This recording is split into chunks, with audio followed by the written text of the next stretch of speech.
So before we get started, let's introduce the panel members. Why don't you guys go ahead? Hi, my name is Jason Kirsten. I'm Vice President of Collective Threat Defense here at Cyware.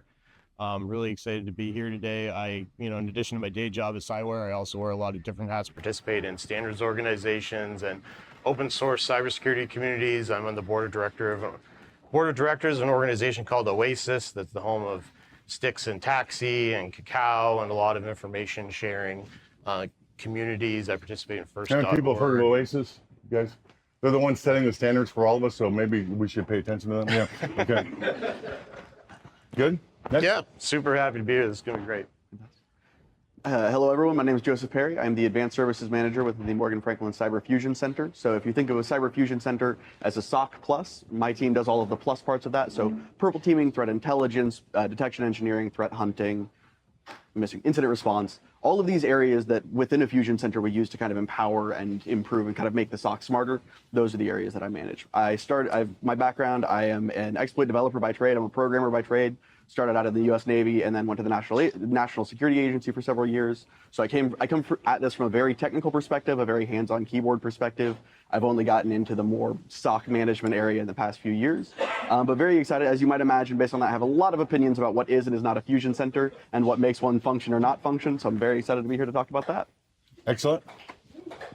Love it. David Malakote. I am the CISO at Direct Marketing Solutions. I always give people context. We're a direct and digital marketing company that we secure about 80 billion pieces of PII a year. So just a few.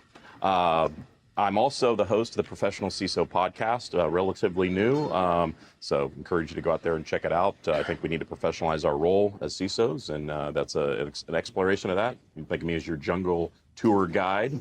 But my background is in IT services and consulting, as well as originally a Unix systems administrator on the keyboard, and then Marine Corps veteran as well.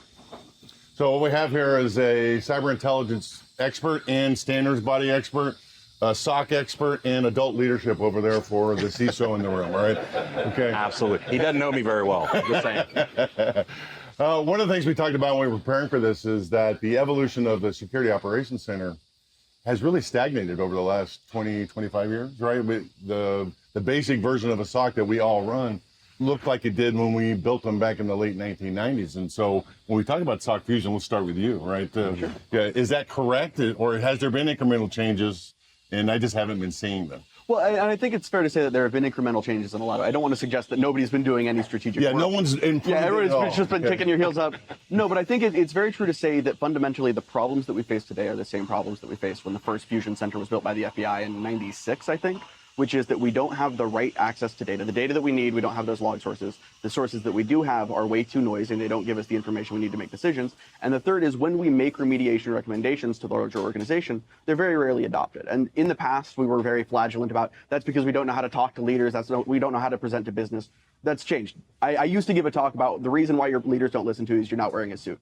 90% of the people in here are wearing a suit, and the one who aren't, because you're tired of wearing a suit all week. It's totally fine. But it's very much this. You notice I didn't get the memo. All right, well, he's done his time. He's done his time. No, but genuinely, it's the professionalization that Dave was talking about, I think, is one of those challenges that we used to think this is the big problem.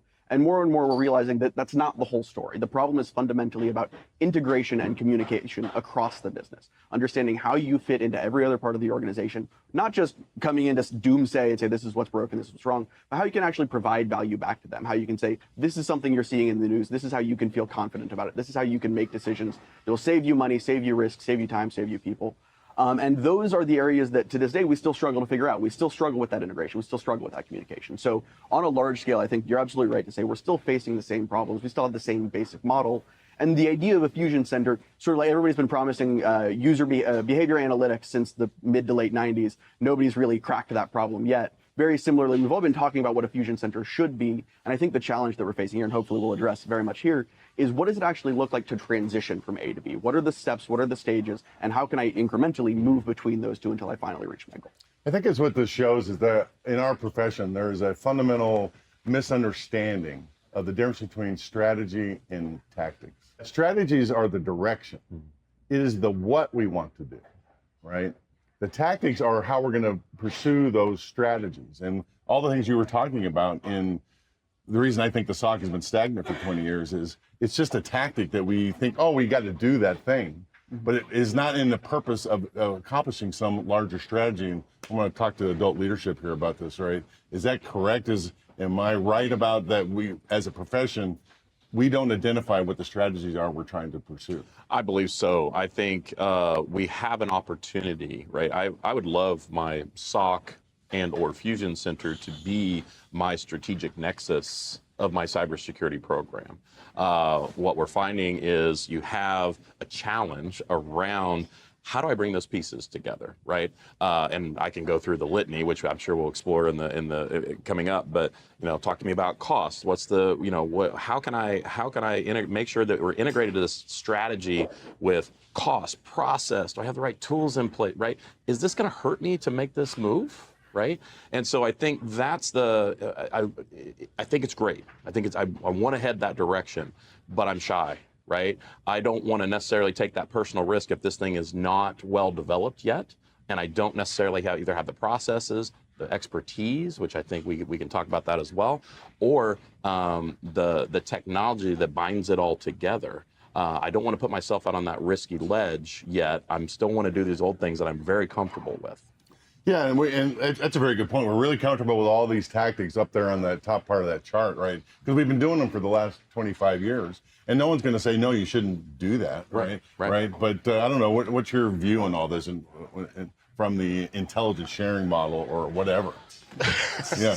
Well, yeah, I mean, I think one of the other big barriers to entry in developing any kind of a productive and rational fusion center and getting like tangible outcomes from it are my tools able to actually interoperate and exchange this information? Because as long, another big challenge we have here in this industry are the data silos and the people silos that exist in our various different teams and organizations. And the people silos kind of actually evolve, in my opinion, out of the data silos in a way, right? Because we have the logs coming into the SIM, and then we've got the cloud security team over here protecting the cloud, and then we've got the data security team protecting the data. We've got a different team that's managing the vulnerability remediation program.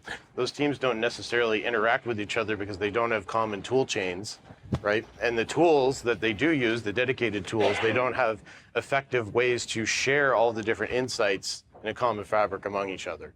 So when the SOC is investigating an incident, is that alert that they're trying to triage properly risk scored based on the information that the data security team has around how critical that piece of data is, and the applications that the enterprise are using to leverage that piece of data have different levels of business criticality, right?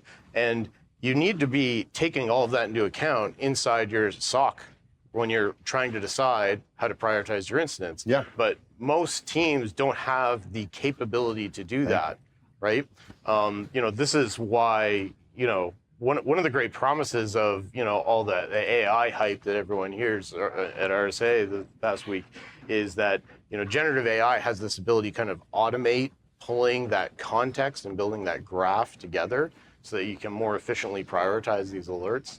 So I'm pretty hopeful that AI is going to help us get to where we need to get in cyberfusion faster, because as much as we've all been talking about, and I'm a very passionate believer in standards, and I do think they're a huge force multiplier in cyber, but it is hard. It's a slog to get everybody to adopt and support these standards, right? So the hope is that AI is kind of a shortcut that can say, well, if we can't convince everyone to speak the same language, then at least we'll bring in a universal translator. Sure. Right? The Star Trek universal translator for cybersecurity. So, well, I want to come back to that because I do want to put it, because you can't have a discussion at RSA without talking about artificial intelligence. It's the law. All right, so, it's Asimov's fourth.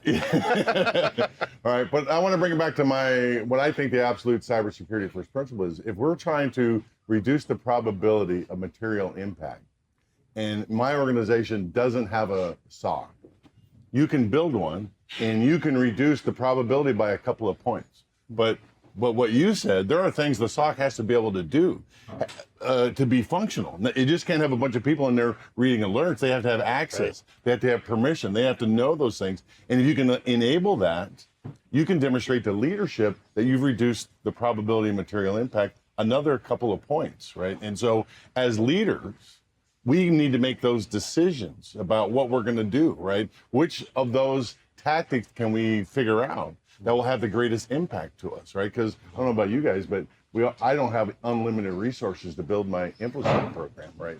If you look at that chart, the Fortune 500 people, they could probably buy all those things, right? Because they have money in their couch cushions, right? But I work at a little startup. I have no resources, okay, zero resources. I'm the security team, and I'm not allowed to touch anything because I'll break it, right? So I have to be very judicial about what strategies and tactics I want to deploy, right? Does this make anybody want to punch back at me on that? Yeah, no, I think it's kind of speaking to that about the judiciousness. This gets back into the idea of integration. If you have a security operations center that's just drop it in, go be a SOC, do some SOC stuff, they're going to be dealing with a lot of volume of false positives. They're going to be dealing with a lot of junk alerts. They're going to be dealing with just nothing but noise. And so that's where, I talk a lot about this idea of we start out from threat intelligence. We start out from getting information from the public area. And then we filter that into purple teams so that we can assess across an environment for understanding what do your log sources look like? What do your data sources look like? Threat hunts where we're actually saying, okay, we have this set of TTPs or this set of MITRE tactics. Let's explore this. Let's find out if there's any reason to think historically this is in your environment. And we have all of these different tools that we specifically start from intelligence, we filter them into this, and then all of that feeds into the SOC, which is then able to make these much more informed decisions, talking about DLP-informed decisions, IAM-informed decisions. And so a lot of when we're talking about a fusion center, what we're really talking about is the span of control. We're trying to understand who reports into this fusion center and what parts of the process are they responsible for, and how does the overall organization understand as we see this whole list of different tactics and this whole list of different strategies, all of those need to represent not necessarily a single point of failure, but a single source of truth, a single place that everybody can go and understand, this is where I can find the answers to my questions around this sphere of knowledge. And I think that that's what we run into when we're trying to understand what we have no money. We've got one person who's trying to do the entire operation, who's trying to build the entire organization from the ground up. That one person is doing threat intelligence, purple teaming, red teaming sometimes even, threat hunting, detection engineering, incident response. It's a lot of work for one person to do. And so the more we integrate automation, the more we're integrating AI tools, the more we're understanding at a very basic level, how do we tune out the junk alerts? How do we understand the 90% of alerts that nobody ever needs to see and get rid of those, whether that's a tool solution, a tuning solution, a process solution, whatever the case may be. I think what we fundamentally have to do is focus on those ways that we inform the SOC and inform the security operations process to make it more effective and more useful across the business so that they're not just forwarding you the alerts from your SIM and saying, looks bad, bro. Yeah.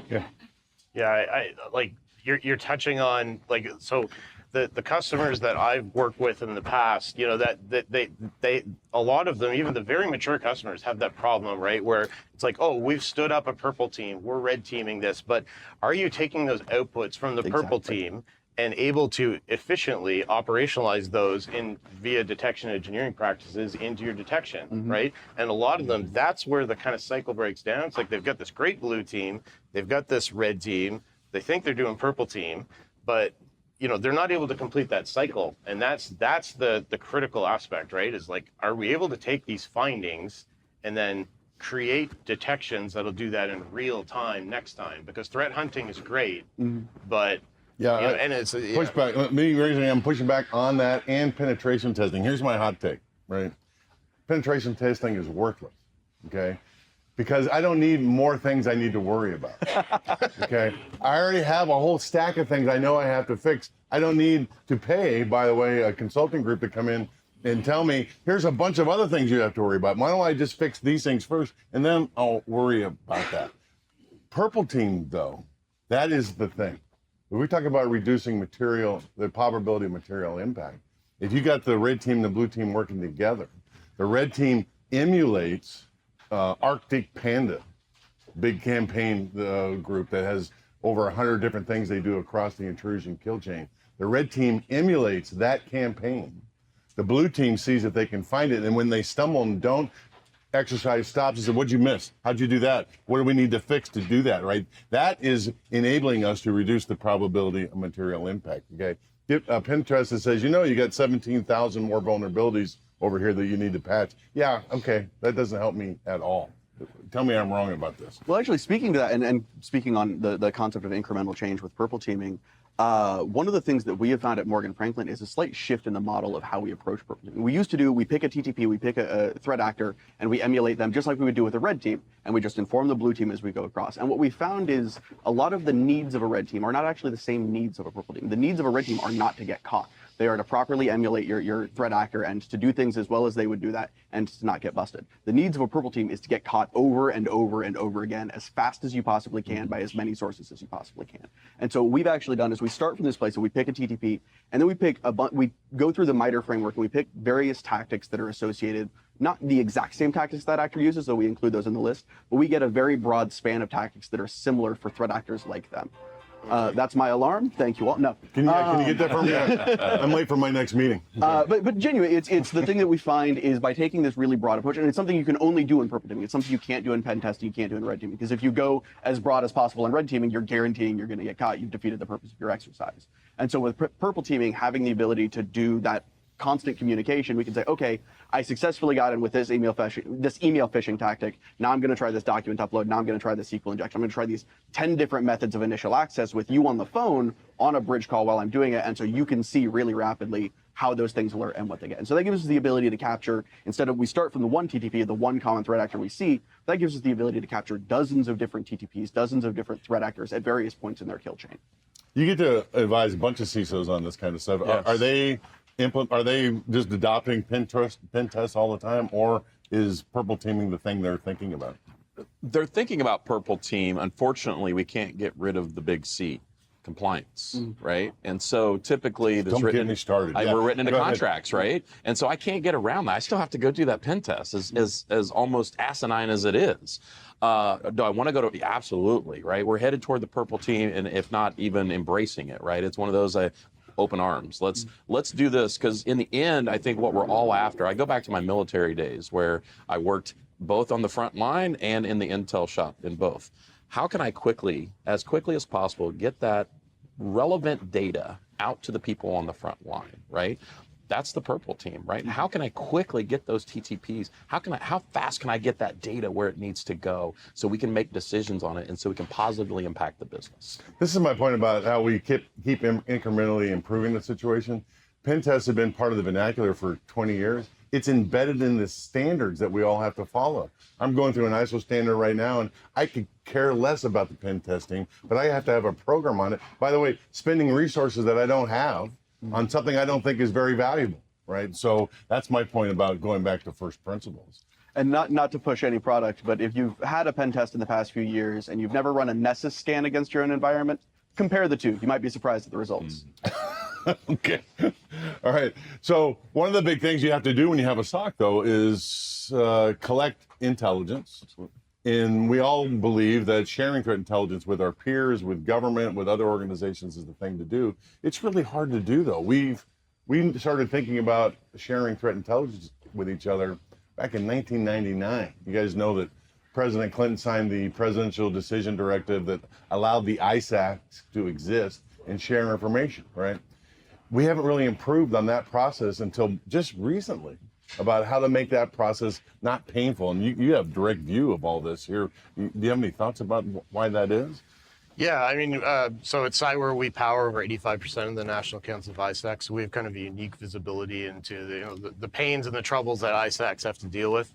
One of the things that we're trying to do is kind of two different directions. First of all, encourage people to take advantage of their ISACs more, just the way they exist today, right? A lot of folks that are members of ISACs, they kind of treat them as like a passive feed. Hey, give me that info and I'll go and alert in those indicators. And we've really got to encourage a lot more of that bidirectionality that you're referring to, because that's the whole reason that ISACs were created in the first place, to share, not just to be a unidirectional consumer. The more sharing that occurs, the more that feedback effect works, and it helps everybody in the sector that the ISAC is a member of. The second aspect of this, though, that we're really trying to push towards with some of the efforts that we're doing here at Cyware, working with our ISAC partners, is to move from what we call threat intelligence to what I call defense intelligence, right? And getting beyond just sharing information about threat actors, but let's collaborate on how to defend, right? So go from just sharing IOCs and even IOBs and TTPs to actually collaborating on detection rules, collaborating on incident response playbooks, collaborating on policy, right? Because, you know, one of my pet peeves, you know, we've all been around the block for a very long time.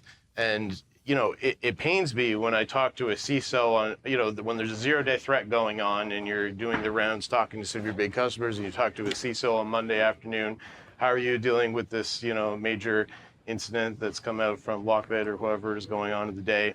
And then you come and talk to another CISO on Tuesday and you ask the same question and it's the exact same response, because what's going on is kind of everybody's fighting the same fires, trying to build the same detections, trying to find the same threat actors, you know, trying to find, you know, this new vulnerability of the day, but we're replicating all that work effort from A to B to C to D to E. And, you know, is any of this really secret sauce in your enterprise? No. Like why not collaborate with your peers on this problem area? And vendors, by the way. Yes. One of my pet peeves is one of the reasons it's stagnant, I believe, is that all of us have deployed a different security stack in our organization. So you have vendors A through B, you might have Z through X, whatever it is, right? All right. And so you look at the minor attack framework and they're tracking Arctic Panda, 100 tactics, techniques, and procedures that we know about, but translating those things into the security stack that you have, that's hard. Okay, really hard to do. And if you figure it out, like if you know how to deploy it in vendor X's product, I would love to share that with everybody else that have vendor X so they don't have to figure it out themselves, right? Yeah, and that's, you know, that's why I'm a big fan of some of the efforts going on in bodies like Oasis and the Open Cybersecurity Alliance that I chair. You know, developing, you know, standards and mechanisms that work across the different product suites. Like there's, you know, open source projects that we have that do universal translation among 30 different cybersecurity tools. So you can, instead of writing that detection that works in Splunk, you can now write a detection and it'll work in Splunk, CrowdStrike, Carbon Black, and, you know, Palo Alto, all the major vendors, right? There's other similar projects in the community like Sigma, which I'm also a big fan of, right? So when you're building your detection rules, if you build them around the Sigma standard instead of just the native tool, you can then really easily convert that into SPL for Splunk or KQL for Microsoft Sentinel. So it feels like we have the framework for it, but I'll come to you now, because if the SOC Fusion project of the future, if we get that kind of intelligence, now we want to be able to push a button and it automatically deploys to every place we have data and all of our data islands. And I'm talking about cloud, we're talking about SaaS, we're talking about in your own internal enterprise, wherever it is, we want to be able to push a button and just distribute that stuff. Is that the vision of the SOC Fusion? Yeah, so I think we talk a lot about when you're making that transition from a SOC into a Fusion Center, one of the main stages that you go through is what I call an automation-driven SOC, which is very close to that Fusion Center stage. It's one of the later stages, but it's where you still have everything kind of stovepiped, everything's still its own data source, it's still off, but you've got a lot of automations, you've got a lot of scripts, you've got that secret sauce is starting to really be built up. And what we generally find is that's a huge sticking point for organizations, that transition point where they're like, okay, we've got the technological prowess, we've got the skill, we've got all that, but now we need to take all of these disparate sources, all of these disparate sources of data, tools A through Z, and combine them all into one single source of truth, whether that's a dashboard or whether that's 10 dashboards that then feed into one meta dashboard, whatever the specific case may be. And so I think that what the challenge for the Fusion Center is really not just about, we want to have a push button, we want to have context. So we want to, when we have threat intelligence come in, we want to know these are the business areas that this threat intelligence is relevant to. These are the kinds of data that this is relevant to. These are the data sources that this is relevant to. And so those are the places that we want to push. That's where we see, you know, the really advanced like infrastructure as code models. That's sort of what those are all pursuing, is that idea of a decision chain, decision making. To wrap this back around to the RSA mandatory topic of AI, one of the great powers of AI, especially the current models, the transformer-based models, is they were genuinely created to be that sort of Star Trek universal translator. Translating from one structured data set into another structured data set is fundamentally what those tools are the best at. Regardless of whatever other promise you're being given, those are what those things do. So when we talk about, you know, KQL, SPL, every other one, language that we want to use, having a single source, having an AI-based tool, having all of these standards in place makes it really effective and a lot easier for us to do that, where we're like, okay, even if we have to have 5 different tools, we can have a single source where we put in, this is the detection we need, this is the natural language logic that we need, and it will deploy the specific code, the specific scripts to all of those places. So in terms of the implementation of automation and AI in diffusion centers, a lot of it is about not automating the specific action, because frankly, as a red teamer, we automated most of your security 10 years ago, and we just didn't tell you, because it means that we didn't have to do our jobs very much. The challenge is not automating the technical work, it's automating that decision chain and automating that process, figuring out what is our context, where does this apply to, who owns it, who has the span of control. So the engineers are telling us what we should be doing. How should leadership prioritize and think about that? Because it's not an unlimited budget, as we said. It's not, and I think we talk about the sharing, right? Let's talk about that first. Yeah. There's some altruism there, right? I mean, we want to do it for the greater good, and I get that, but I have the pressures of ROI over here, right? I have a hard time doing that as it is, so I have to balance that. Can the sharing, and I again believe wholeheartedly in that. I definitely want the detection logic out there, right? Would love to be able to send that out. Is it a heavy lift for my team, or do I need to redouble them down on the next issue that we're having? Well, and if it's a heavy lift for your team, is it worth it? Exactly, that's what I'm saying. Yeah, I mean, it's one thing, I have to convince them, but you have to be able to tell leadership, I'm going to reduce the probability by 5 points if I do this, but so it is worth the money, or it's not. Right. And in the end, my responsibility is my organization first. And I hate to say that. I mean, it's but in the end, if I come back and we have the next thing on the chart that we have to deal with, we're going to go there, and unless I can get that information out quickly in a hurry in a really light lift, right? And then we talk about, again, back to ROI, and we talk about Fusion Center, which is what I kind of led off with. My brain goes to, am I able to do this in an effective way where I don't create gaps, right? To me, it's a strategic decision. And we all know, if I think we have a Canadian, tall poppies get the whack, right? So deep cut. Yeah, I'm sorry. No, I mean, but I want to keep my job. And as a CISO, 18 months is the average these days. And so if I take this risk, can you guys assure me as the technicians that we're on that path, that I'm not creating gaps?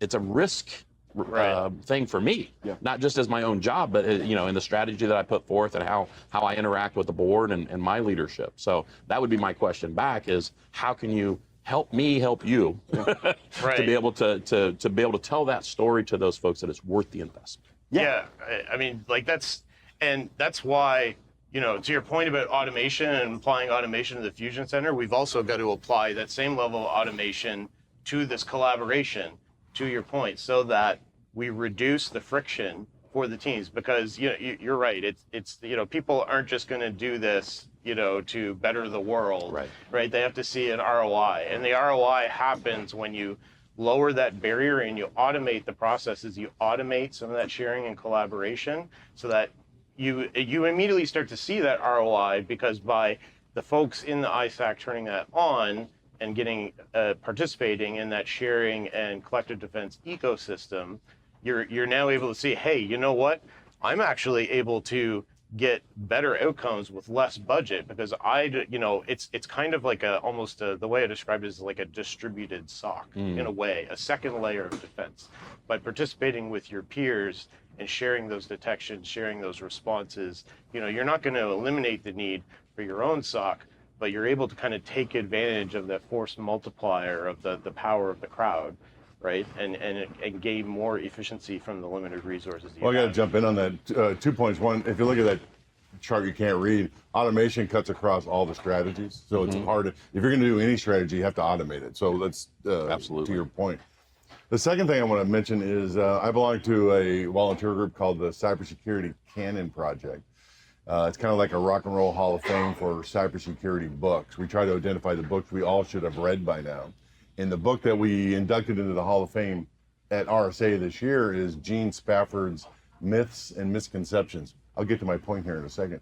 All right. He talks about information sharing, and he says the myth is not more information sharing, better information sharing. Because I don't need everybody to share everything. I need it to be things that I need that can make us reduce the probability.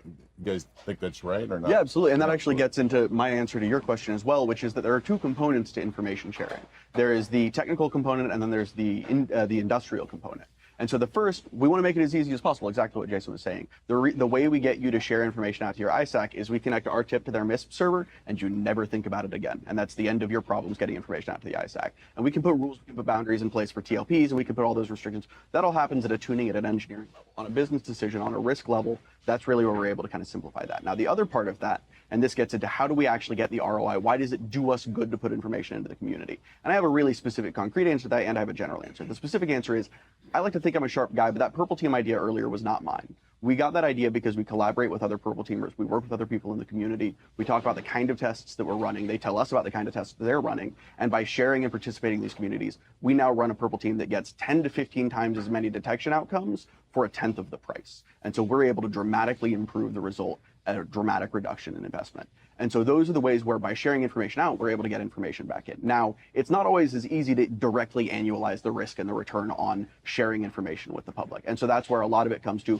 making it as easy as possible for the organization, saying the only kind of information we share is, as a simple example, IP addresses. We never want to share anything that's dangerous to our business, so we only ever share external IP addresses that we see unfamiliar sign-in logs from. That by itself is already the beginnings of contributing to the community in a very meaningful way. Even though IP addresses are not a terribly useful indicator of compromise in the modern era, these really minor and very specific ways where you're not giving anything from your organization, but you're still giving information in the world of being a participant in the community, creates those bonds, creates those connections, and frankly, it makes staffing a lot easier. Staffing is a huge problem in our industry, and it helps with a lot of that. If you're known as an organization that does good research, that's a part of the community, you will find it a lot easier to find really high-quality red teamers, high-quality security engineers coming to your organization. So before you respond, we're going to open up the questions here. So you guys have a burning question you get on your mind. Be ready. I'm going to call on you. Sir. Yeah. And not to open up Pandora's box, my strategic brain goes to how do we incorporate my third and fourth party risk into this information sharing? Is that a requirement that I put in my contracts, things like that? How do I mean, not to get outside of our kind of current purview, but how do I do that? No, I mean that's like something else that we've been thinking on quite a bit is this notion of there's a lot of conversations here at the conference this week and going on the past 12 months about supply chain security. The supply chain is now recognized by everybody, including the White House, as like one of the most vulnerable aspects in the entire not only cybersecurity industry but national security, right? The fact that you go in, you compromise like a supplier who doesn't necessarily have the same resources that your enterprise has to defend itself. It's a lot easier to go and breach that little chink in the armor. So one of the things we've been thinking about in Cyware is, we should be, in a similar way to be talking about collaboration in an industry vertical. Large enterprises should be collaborating with their suppliers, right? Because if you're, a major Fortune 100 company, Rick made the comment earlier, like they've got the money in the couch cushions, right? So if you've got the money in your couch cushions and you're dealing with mom and pop shop that's, supplying your coffee cups, and they don't have that same level of capability as you do. So why aren't you taking those skills and expertise that your world-leading SOC and threat intelligence teams have, and your probably global visibility that you have, and sharing that information downstream with your suppliers? We have the technology to do this. We have these ISACs that are doing this today, and there's really very little reason that we shouldn't be leveraging that same technology and automation that we're all talking about, cyber fusion, to help increase the security of the supply chain. So. It's not all, I'm part of the SBOM community and all that effort for software supply chain security, so that's critically important too. But when we talk about supply chain, it's not just software supply chain, right. It's the entire supply chain. And, the only way to really defend yourself is to widen that sphere of protection, right? And if you have the resources to help widen that sphere of protection, you should be working with your suppliers to do that, is our opinion. I think these guys did a fantastic job. Can you give them a hand? Okay. Great discussion. That was really fun. Okay. A lot of fun. I'm going to be in the back somewhere signing copies of the books. Anybody wants one. And thank you all for coming. We really appreciate it. And a hand for our moderator, please. Yes. Oh, yeah. Thank you. Thanks, guys. Thank you, sir.